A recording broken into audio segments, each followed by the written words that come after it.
terbagi menjadi dua, yaitu lahan potensial dan lahan kritis.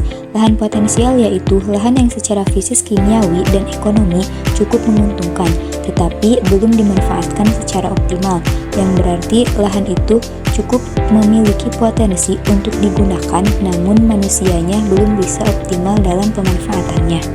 Kemudian lahan kritis. Lahan kritis adalah lahan yang sudah tidak berfungsi lagi sebagai media pengatur tata air dan unsur pertanian yang baik. Dengan kata lain, lahan kritis adalah lahan atau tanah yang sudah mengalami degradasi atau penurunan kualitas lahan yang terjadi pada lahan kritis.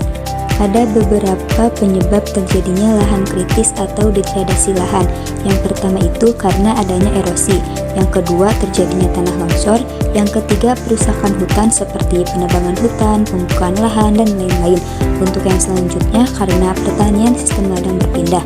Pertanian sistem ladang berpindah yaitu dia menanam, kemudian ketika sudah tidak produktif lagi tanah itu ditinggalkan. Kemudian kegiatan pertambangan terbuka.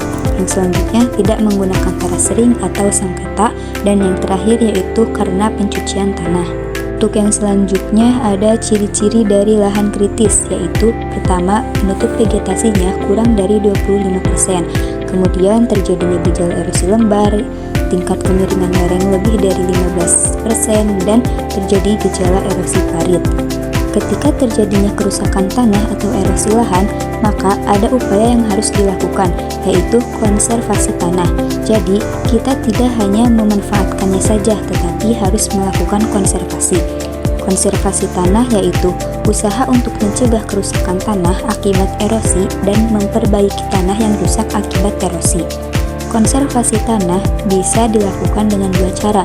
Yang pertama, mengendalikan erosi, dan yang kedua yaitu mengawetkan tanah dengan cara menggunakan dua metode teknik.